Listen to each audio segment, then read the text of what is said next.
আসসালামু আলাইকুম ওয়া রাহমাতুল্লাহি ওয়া বারাকাতুহু। প্রিয় খামারি ভাইরা, নতুন আরেকটি ভিডিওতে আপনাদেরকে স্বাগতম। আর আমাকে সবথেকে বেশি যেই মেসেজটা করে থাকেন আপনারা যে ডিম পাড়া চীনা হাঁসকে আমরা কোন খাবার দিব এবং কোন মেডিসিনটা এদেরকে খাওয়াবো, এবং আমাকে অনেকে জিজ্ঞেস করেন যে আমি কোন মেডিসিনটা আমার চীনা হাঁসকে দিয়ে থাকি এবং কোন খাবারটা দেই। তো ভিডিওটি শুরু করার আগে আপনাদের কাছে ছোট্ট একটা রিকোয়েস্ট, যারা ফেসবুক থেকে দেখছেন তারা পেজটি ফলো দিয়ে রাখবেন, যারা ইউটিউব চ্যানেল থেকে দেখছেন তারা চ্যানেলটি সাবস্ক্রাইব করবেন, আর অবশ্যই ভিডিওতে একটা লাইক দিয়ে দিবেন। তো ভিউয়ার্স, এখানে হচ্ছে আমার যে রানিং ডিম পাড়া চীনা হাঁসগুলো এখানে আছে। আর কিছুদিন পূর্বে এরা হচ্ছে ডিম দেওয়া শেষ হয়েছিল এবং ডিম পাড়া শেষ হওয়ার পর আবার এরা হচ্ছে নতুন করে ডিম দেওয়া শুরু করছে।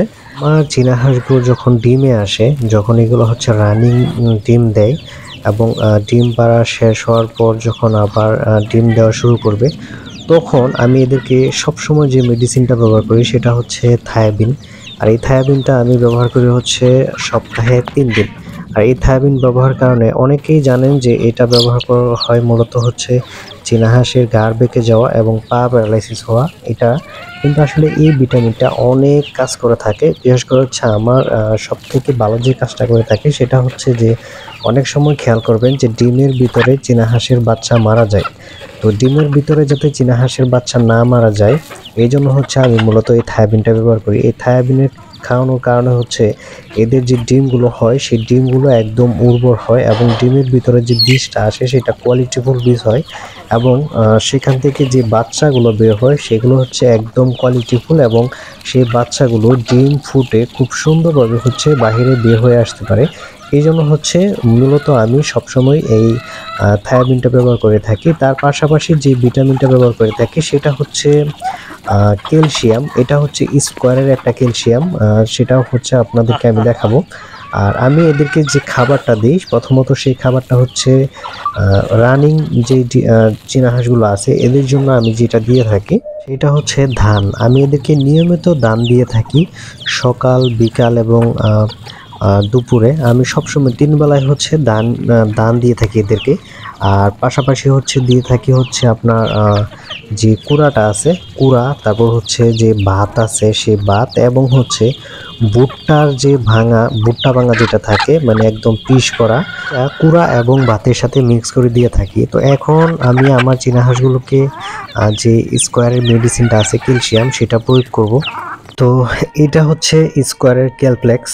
দেখেন এটা খুবই ভালো একটা মেডিসিন। বিশেষ করে হচ্ছে ডিম পাড়া চীনা হাঁসের ক্ষেত্রে আমি সবসময় এই মেডিসিনটা প্রয়োগ করে থাকি এবং অনেক সময় দেখবে যে ডিম পাড়া চীনা হাঁস 1 দিন 2 দিন গ্যাপ দিয়ে হচ্ছে ডিম দেয় এবং ডিম পাড়া চীনা হাঁসের বিশেষ করে হচ্ছে আপনার এই ক্যালসিয়ামের ঘাটতির কারণে অনেক সময় ডিম দিতে লেট করে।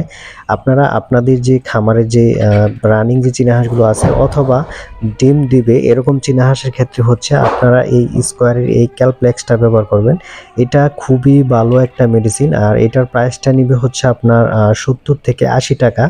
আর এটা খুবই ভালো একটা মেডিসিন। আমি সবসময় হচ্ছে আমি আমার খামারে এই মেডিসিনটা প্রয়োগ করে থাকি। তো এখানে আমি 1 লিটার পানিতে হচ্ছে 1.5 মিলি মেডিসিনটা আমি নিছি, 1.5 ml মেডিসিন আমি নিছি আমার এই 1 লিটার পানিতে। দেখেন তারপর হচ্ছে আমি আমার চীনা হাঁসগুলোকে এখানে হচ্ছে দিয়ে দিতেছি।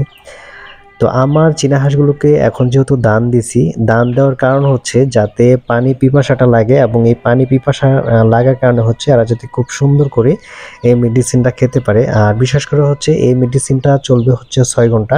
এটা এখন খাওয়ার পর হচ্ছে রুমে খাবারের পর আবার এটা দিয়ে দিব এবং রাতে খাবারের পর আরও একটা মেডিসিন প্রয়োগ করব, সেটা হচ্ছে থায়াবিন। এই থায়াবিনটা হচ্ছে সেম 1 গ্রাম পাউডার 1 লিটার পানিতে অথবা 1 গ্রাম পাউডার 2 গ্রাম পাউডার আপনারা 1 লিটার পানিতে দিতে পারেন। যেহেতু যদি আপনার খামারে বড় চীনা হাঁস থাকে, বিশেষ করে হচ্ছে 2 মাসের উপরে যে চীনা হাঁসগুলো থাকে এদেরকে চেষ্টা করবেন একটু মেডিসিনটা বেশি দেওয়ার জন্য। আর আরেকটা জিনিস, সব মেডিসিন কিন্তু এভাবে ব্যবহার করবেন না। বিশেষ করে হচ্ছে যে মেডিসিনটা আপনার অ্যান্টিবায়োটিক যে মেডিসিনগুলো আছে সেইগুলো হচ্ছে একদম পরিমাণ মতো ব্যবহার করবেন। 1 লিটার পানিতে 1 মিলি অথবা 1 লিটার পানিতে 1 গ্রাম পাউডার ওই রকমভাবে ব্যবহার করবেন। সেটা হচ্ছে আপনার শুধু অ্যান্টিবায়োটিকের ক্ষেত্রে। আর যেগুলো হচ্ছে ভিটামিন ক্যালসিয়াম এগুলো হচ্ছে আপনার একটু বেশি দিলেও কোনো ক্ষতি নেই। তো আলহামদুলিল্লাহ দেখেন আমার প্রত্যেকটা হাঁস একদম সুস্থ এবং সুন্দর আছে মাশাআল্লাহ।